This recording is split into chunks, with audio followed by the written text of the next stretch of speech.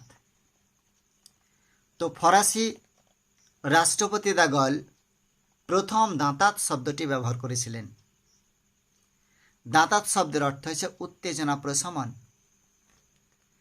তো দ্য গল দ্বিতীয় বিশ্বযুদ্ধের ফ্রান্সের পরাজয়ের গ্লানি মুছে ফেলে তার হৃদয় মর্যাদা পুনরুদ্ধারের কাজে আত্মনিয়োগ করেছিল। ঠিক সেই সময়ে ব্রিটেন, ফ্রান্স, পশ্চিমী জোট, বিশেষত জোট নেতা মার্কিন যুক্তরাষ্ট্র, তো এরাই সবাই কিন্তু বিবাদমান পক্ষে থেকেই তারা আন্দোলন করে যাচ্ছিল।